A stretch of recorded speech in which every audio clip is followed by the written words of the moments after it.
90% member of parliament ईमानदार हैं सभी पार्टियों में, उनको बंधुआ मजदूरों की तरह इन भ्रष्ट लोगों ने अपने कब्जे में कर रखा है। इन्हीं शब्दों के साथ फिर कभी समय मिलेगा मैं और बात करूंगा। मैं बाबा रामदेव जी से उनका धन्यवाद प्रकट करता हूं कि कम से कम मैं अपनी दिल का दुख इतने हजार लोगों के सामने कहकर तो मरूंगा। मैं बाबा रामदेव जी का सारी जिंदगी भर अपना उनका बोझ मेरे सर से नहीं उतर सकता। अरे ये बोल रहे हैं इनके पास 1100 करोड़ है। अरे तुम्हारे तो घर में एक एक चीज 1100 की पड़ी हुई है और तुम मुझसे मत पूछो, मैं कमिश्नर हूं, मैं तुमको जेल भिजवा दूंगा, सबको हथकड़ियां लगवा दूंगा।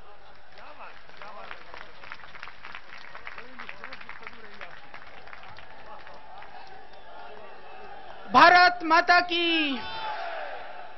गुप्ता जी की बुलंद आवाज से देश की ज्वलंत स्थिति को आपने जाना।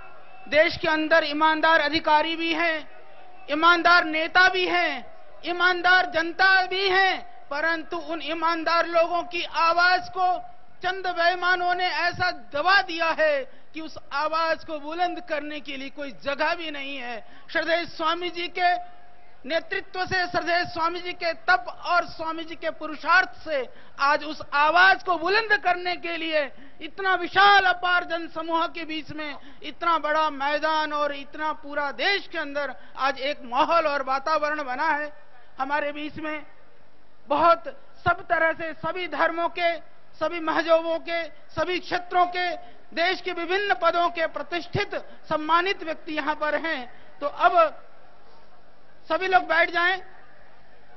मैं अभी आमंत्रित कर रहा हूं क्योंकि मैं चाहूंगा कि जो भी यहां पर इस मंच पर हैं, सबके मन में एक पीड़ा है, तड़प है, देश के लिए मर मिटने की एक तमन्ना है। फिर भी अपने शब्दों को संक्षिप्त में आप रखें, जिससे कि दूसरे जो हमारे सम्मानित अतिथि हैं उनको भी थोड़ा सा बोलने का मौका मिले। तो मैं आमंत्रित कर रहा हूं सभी, जैसे मैंने बताया कि पूरे विभिन्न संप्रदायों के, विभिन्न धर्मों के नेतागण, विभिन्न धर्मों के हमारे धर्मगुरु यहां पर हैं।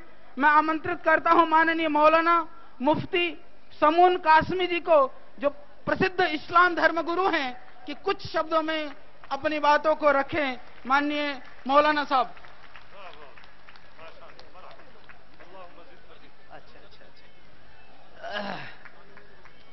बिस्मिल्लाहिर्रहमानिर्रहीम। आरंभ करता हूं मैं ईश्वर के नाम से, जो बड़ा दयालु अत्यंत कृपाशील है। दुनिया का पहला ग्रंथ वेद है और अंतिम ज्ञान कुरान है, और दोनों का मूल एक है, एको ब्रह्म द्वितीय नास्ते, वादहु ला शरीक। और उसने हम सबको एक ही नरो नारी से पैदा किया है। आज मैं ज्यादा बात न कहते हुए संक्षिप्त में सिर्फ इतना कहना चाहूंगा कि जब यह देश गुलाम था, इंग्रेजों का यहां राज था, तो यहां इंग्रेजों ने डिवाइड एंड रोल की पॉलिसी को अपनाकर हिंदू और मुसलमानों को आपस में लड़वाने का काम किया था। तो उस वक्त के हमारे सबसे बड़े शेख, हिंदुस्तान के सबसे बड़े आलिम और दारुल उलूम देवबंद के सबसे बड़े मौलवी हजरत शेखुल हिंद मौलाना महमूदुल हसन रहमतुल्लाह अलैह ने गांधी जी का बंदरगाह बंबई में जाकर स्वागत किया था, और उन्होंने मुसलमानों का आह्वान किया था कि वो आज गांधी जी के नेतृत्व में देश को आजाद कराने के लिए उनके पीछे खड़े हो जाएं। तो आज मैं सारे हिंदुस्तान के मुसलमानों का, हिंदुओं का, सिखों का, ईसाइयों का आह्वान करना चाहता हूं, गुजारिश करना चाहता हूं, अपील करना चाहता हूं कि वो आज इस हिंदुस्तान को भ्रष्टाचार से, अनाचार से, अत्याचार से, बलात्कार से आजाद कराने के लिए और काले धन को विदेशों से वापस लाने के लिए परमादरणीय स्वामी रामदेव जी महाराज के नेतृत्व में आ जाएं। और मैं बिल्कुल निसंदेह कहना चाहता हूं कि स्वामी रामदेव का मिशन कुरान का मिशन है, वेद का मिशन है, गीता का मिशन है, रामायण का मिशन है, और जुल्म के खिलाफ उनकी ये आवाज है। और मैं सरकार से यह आग्रह करना चाहता हूं कि अगर तुमने इन संतों की आवाज को दबाने का प्रयास किया तो ये हिंदुस्तान की आवाम इसे मिस्र से ज्यादा इसके अंदर क्रांति आएगी। और मैं देख रहा हूं कि आज जो आपार जनसमूह है वो स्वामी जी को आवाज दे रहा है कि स्वामी जी आप संघर्ष करो, हम तुम्हारे साथ हैं। मेरे साथ में आए हुए हमारे इमाम बुखारी जो गाजियाबाद के शहर इमाम हैं, मौलाना मकसूदुल हसन और अन्य मेरे साथी और मेरे दोस्तों में और बिजनौर के बहुत सारे लोग यहां पहुंचे हैं। इस पश्चिमी उत्तर प्रदेश का एक सैलाब यहां पहुंचने वाला है। हमने उनसे कहा कि अभी नहीं, अभी तो थोड़े चलो, अभी तो हम सिर्फ टेलर दिखाना चाहते हैं। तो हम सरकार को बताना चाहते हैं कि स्वामी जी के पीछे पूरा देश खड़ा है। अंदाज बयां गर्चे बहुत खूब नहीं है, कहना चाहता हूं कि उठो मेरी दुनिया के गरीबों को जगा दो, उठो मेरी दुनिया के गरीबों को जगा दो, काखे उम्र के दरो दीवार हिला दो। जिस खेत से दहका को मयसर ना हो रोजी, उस खेत के हर खोशाए गुंदुम को जला दो। जय हिंद।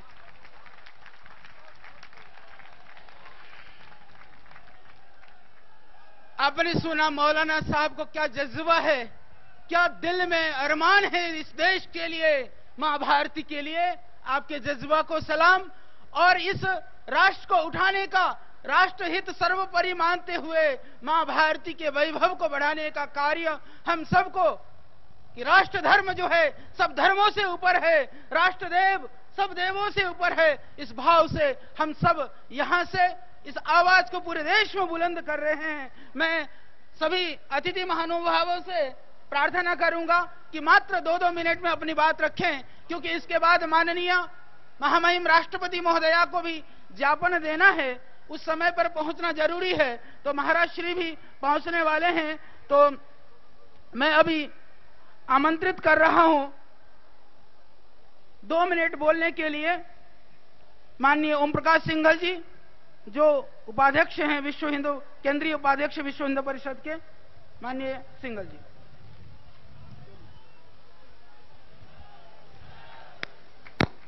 जासु नाम भव भेषज हरण गौरोत चूल, सोई मोई तो पर सदा रही अनुकूल। इस मंच पर विराजमान विश्वामित्र के रूप में आचार्य गोविंद देव जी महाराज और चाणक्य के रूप में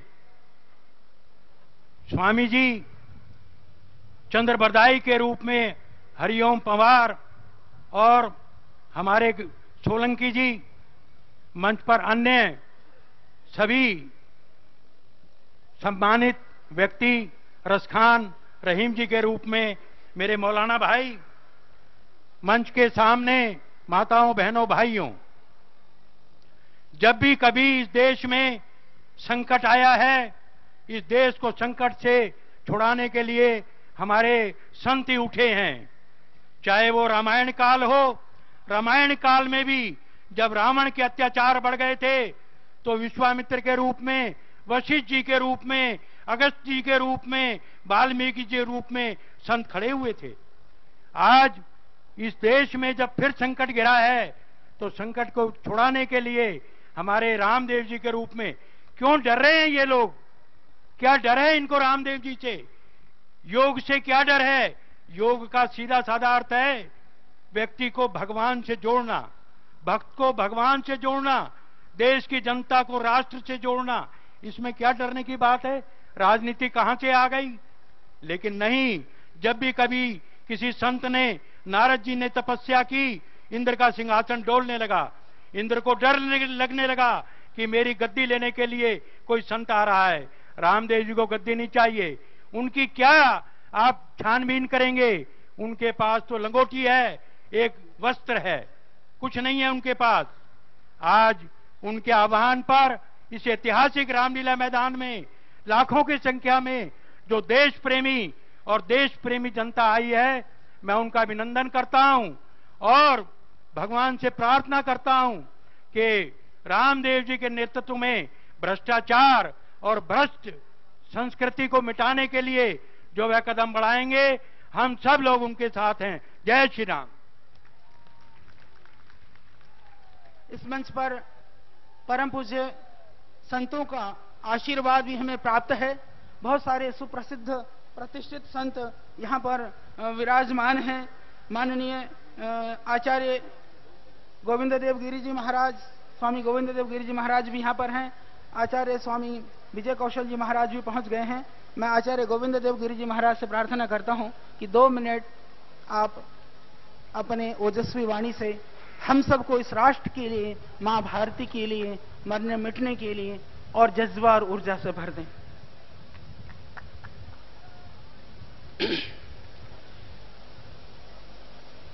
नमामि सद्गुरुं शांतं सच्चिदानंद विग्रहं पूर्ण ब्रह्म परानंदम ईशमानंदी वल्लभम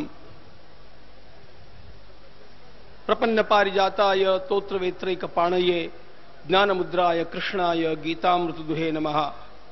माधुर्य सकल्लोलां शिवशक्त्यैक रूपिणीं अमृतानुभवार्थाय वंदे ज्ञानेश नंदिनीं।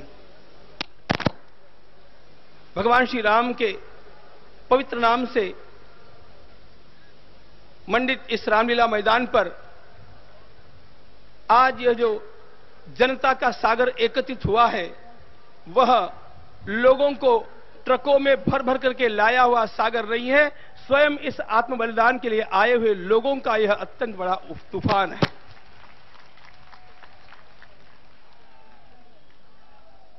पूज्य बाबा रामदेव जी महाराज के द्वारा हम सब लोगों को दिया गया संदेश